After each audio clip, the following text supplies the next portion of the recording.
Greetings, all! Today, we will be examining the uncommon rock Psychic-type Pokemon Lunatone and Solrock, collectively known as the Meteorite Pokémon. Mysterious in both their origins and their powers, Lunatone and Solrock are fascinating, genderless creatures that can use both the power of the sun and the moon to wield surprising offenses and defenses in battle. Lunatone have bodies made out of stone, shaped into a crescent moon form, with small craters on the surface as if they had been repeatedly bombarded with objects. They have a beak attached to the center, with a black line running through the middle from which they launch their special attacks, and their forms are adorned with a single pair of red eyes that glow brightly even in the daytime, surrounded by a patch of black material that connects to their beak. Solrock have circular bodies of orange rock, with a series of 8 brown stone spires that connect to the edges of their form in a circular array, 4 of them being shorter in length than the others. They too have a pair of red eyes that glow brightly even in the daytime, with a series of brown, pebble-like spots in their form, and yellow, eyelid-like fringes around their eyes, with circular black rings around the entire structure to make their eyes match the pattern of their bodily form. Lunatone and Solrock are deceptively mysterious creatures whose true origins are still unknown, despite the fact that their existence has been recognized for nearly 60 years now. These creatures are unique among Pokemon for seemingly being creatures made from nothing but rock, yet are animated by psychic energy and possess a distinct consciousness as a consequence of this power. They are often associated with meteorites because they are often found in impact sites, both old and fresh, but their composition definitely does verify them to be of earthly origins, despite the fact that many are convinced that they must have arrived on the planet from outer space. Regardless of their origins, these creatures do not need to move on the ground, as they are able to use their psychic power to levitate freely in the air, and thus both only possess access to the levitate ability, and use this to their advantage to get from one location to the next despite their strange limbless forms. These creatures seem to thrive off of exposure to light of different forms, and are usually only found in areas where there is a clear view of the sky, though what time of the day they prefer depends highly on which one of these partners is being talked about.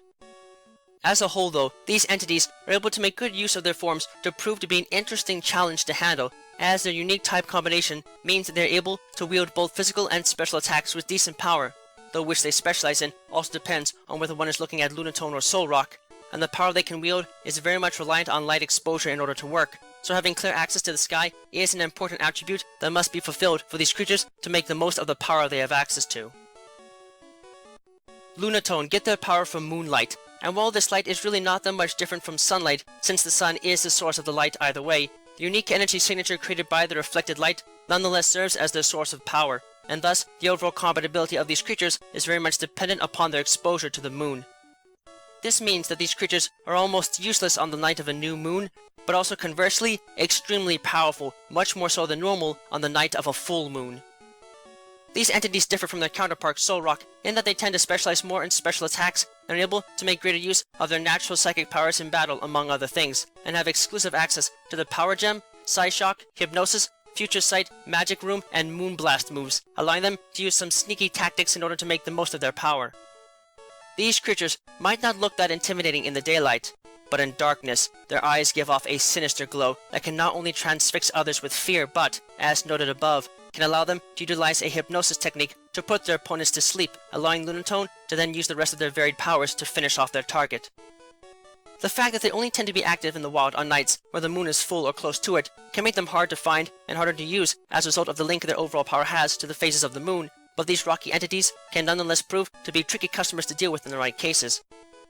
As far as their stats go though, it can be seen that these creatures are not the strongest of Pokemon for the types, and lack a lot of the offenses and defenses needed to make themselves a serious threat. However, they are not completely without help, as they have a surprising degree of stamina to them and are able to move decently fast and hit hard with special attacks for a rocky beast, resulting in the base special attack and speed stats being above average for fully evolved rock-type Pokemon, and their base HP stat being above average for fully evolved rock and psychic-type Pokemon, giving them at least somewhat of an edge in certain fights.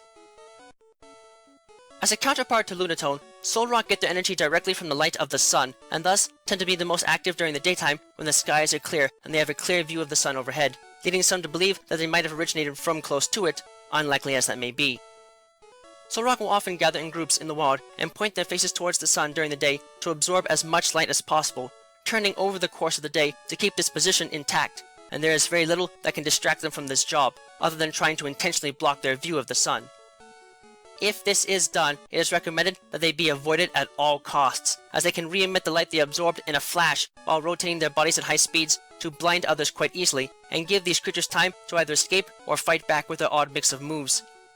They can also use this power to release great amount of heat from their bodies as a deterrent against close contact by converting stored light energy into thermal energy, and it helps to fuel their specialty moves. As compared to Lunatone, these creatures have exclusive access to the Fire Spin, Wonder Room, Solar Beam, and Flare Blitz moves, and are stronger with their physical attacks compared to their special ones.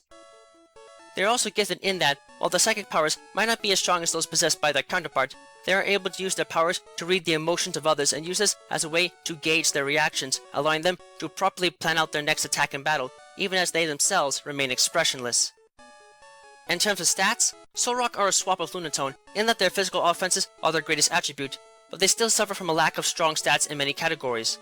The only things they do have going for them are a strong level of stamina and some decent agility and physical power to them, possessing an above average base attack stat for a fully evolved Psychic type Pokemon, an above average base speed stat for a fully evolved Rock type Pokemon, and above average base HP stat for both of their types, helping to make them at least decent fighters to have to contend with in a fight.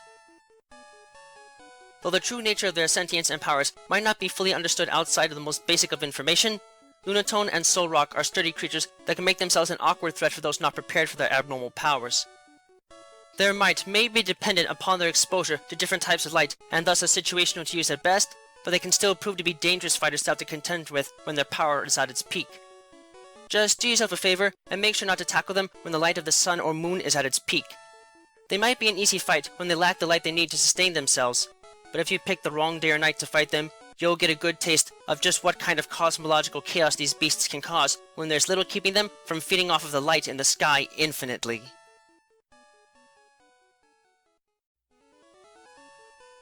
Thank you all for watching this video. It is always an honor to be able to speak with you all on the subject of Pokemon in a way that brings me great joy and happiness in my work.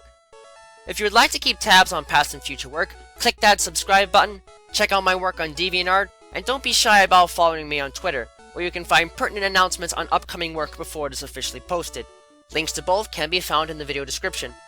If you would like to support my work and help Miguel and I continue to produce more content for you and improve upon our presentation, please visit us at my Patreon page, which you can also find a link to in the video description. Yeah, no. With that, I thank you for watching and I wish you well.